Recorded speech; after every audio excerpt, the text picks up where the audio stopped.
Welcome to are voice. నేను మీ వాత్సల్య.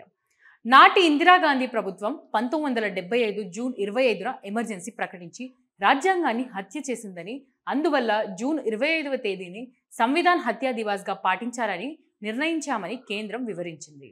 1975 June 25న అప్పటి ప్రధాని ఇందిరాగాంధీ ఎమర్జెన్సీని ప్రకటించారని కేంద్ర హోంశాఖ శుక్రవారం విడుదల చేసిన గెజెట్ నోటిఫికేషన్లో పేర్కొంది. 1975 జూన్ 25న అప్పటి ప్రధాని కాంగ్రెస్ నాయకురాలు ఇందిరాగాంధీ 21 నెలల పాటు జాతీయ ఎమర్జెన్సీ విధించారు. కేంద్ర ప్రభుత్వ నిర్ణయాన్ని హోంమంత్రి అమిత్ షా ఎక్స్ వేదికగా పోస్ట్ చేశారు. సంవిధాన్ హత్యా దివాస్ పాటించడం భారత రాజ్యాంగాన్ని తుంగలో తొక్కినప్పుడు ఏం జరుగుతుందో గుర్తు చేస్తుందని ప్రధాని నరేంద్ర మోదీ పేర్కొన్నారు. ఎమర్జెన్సీ వల్ల నష్టపోయిన ప్రతి ఒక్కరికి నివాళులు అర్పించే రోజు కూడా ఇదేనని, భారత చరిత్రలో కాంగ్రెస్ చీకటి దశను ఈ రాజ్యాంగ హత్యా దినం ఆవిష్కరించిందని ప్రధాని తెలిపారు. ఎమర్జెన్సీ కాలంలో అధికార దుర్వినియోగానికి వ్యతిరేకంగా పోరాడిన వారందరికీ నివాళులు అర్పించేందుకు అధికార దుర్వినియోగానికి ఏ విధంగానూ మద్దతు ఇవ్వవద్దని, భారత ప్రజలను తిరిగి గుర్తు చేయడానికి ప్రతి సంవత్సరం జూన్ 25ను సంవిధాన్ హత్యా దివాస్గా పాటించాలని నిర్ణయించామని కేంద్రం తెలిపింది. భారత ప్రజలకు రాజ్యాంగంపై, ప్రజాస్వామ్య శక్తిపై అచంచల విశ్వాసం ఉందని తెలిపింది.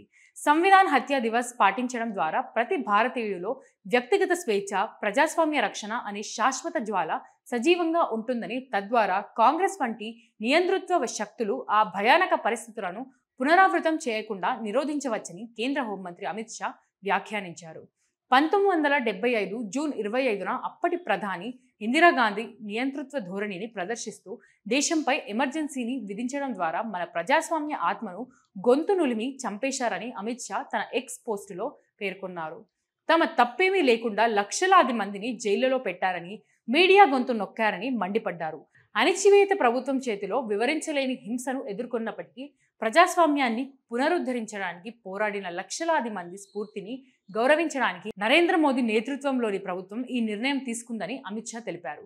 ఇటీవల ముగిసిన పార్లమెంట్ సమావేశాల్లో స్పీకర్ ఓం బిర్లా ఎమర్జెన్సీ కాలాన్ని ఖండించగా, ఆ సమయంలో ప్రాణాలు కోల్పోయిన వారి జ్ఞాపకార్థం సభ 2 నిమిషాలు మౌనం పాటించింది. రాష్ట్రపతి దేశవ్యాప్త ఎమర్జెన్సీని విధిస్తున్నట్లు 1975 జూన్ 25వ తేదీ అర్ధరాత్రి అప్పటి ప్రధానమంత్రి ఇందిరాగాంధీ ఆకాశవాణి ద్వారా ప్రకటించారు.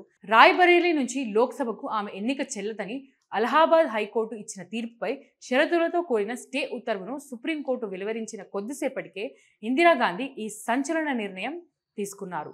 మరోవైపు ఎమర్జెన్సీ విధించిన రోజును రాజ్యాంగ హత్యా దినంగా నిర్వహించాలంటూ తీసుకున్న నిర్ణయాన్ని కాంగ్రెస్ తప్పుబట్టింది. ఇది కేవలం హెడ్లైన్లో నిలవడానికి ప్రధాని మోదీ వేసిన ఎత్తుగడగా అభిప్రాయపడింది. 10 ఏళ్లుగా అప్రకటిత ఎమర్జెన్సీ విధించిన ప్రధాని మోదీని జూన్ 4న నైతికంగా ప్రజలు ఓడించారని, ఆ రోజు మోదీ ముక్త్ దివాస్గా చరిత్రలో నిలిచిపోతుందని ఎద్దేవా చేసింది. ఈ నిర్ణయం దేశ రాజ్యాంగం, విలువలు, సాంప్రదాయాలు, సంస్థలపై క్రమబద్ధంగా చేస్తున్న దాడి అని కాంగ్రెస్ సీనియర్ నేత జైరాం రమేష్ ఆరోపించారు. ప్రతిరోజు అడుగుతున్నాను, మళ్ళీ ఈరోజు కూడా అడుగుతున్నాను. ఆర్థికంగా మన ఛానల్ని నిలబెట్టే బాధ్యత కూడా మీ అందరి మీదే ఉంది. మన ఛానల్ రెవెన్యూ చాలా చాలా చాలా తక్కువ. ఒక ఆఫీస్ లేదు, మనది అనే ఎక్విప్మెంట్ లేదు, అంతా రెంట్ బేస్ మీద. ఆఫీస్ అయితే రెంట్ బేస్ మీద కూడా లేదు. వాటన్నిటిని నిర్మించాలి అనే ఒక ఆలోచనతో అడుగులు ముందుకేస్తున్నాం. ప్రజల గొంతును ప్రభుత్వానికి అందించే ఒక వారధిలాగా పనిచేస్తూ వాస్తవాలని, ముఖ్యంగా జాతీయవాదాన్ని జనంలోకి తీసుకెళ్లాలనే ఉద్దేశంతోనే ఈ ఛానల్ స్టార్ట్ చేశాను. స్టార్ట్ చేసినప్పటి నుంచి మీ అందరూ ఆదరిస్తున్నారు కాబట్టే ముందుకెళ్తున్నాను. ఆర్థికంగా కూడా దయచేసి సపోర్ట్ చేయండి. సపోర్ట్ చేయాలి అనుకునే వాళ్ళు సబ్స్క్రిప్షన్ పక్కనే జాయిన్ అనే ఆప్షన్ ఉంటుంది. 1 to 5 లెవెల్స్ ఉంటాయి. ఏదో ఒక లెవెల్లో సపోర్ట్ చేయొచ్చు, లేదా స్క్రీన్ మీద గూగుల్ పే, ఫోన్పేతో పాటు అకౌంట్ డీటెయిల్స్ కూడా ఉంటాయి. అలా అయినా సపోర్ట్ చేయొచ్చు. అండ్ ఎంతోమంది వ్యాపారవేత్తలు మన ఛానల్ని చూస్తూ ఉంటుంటారు.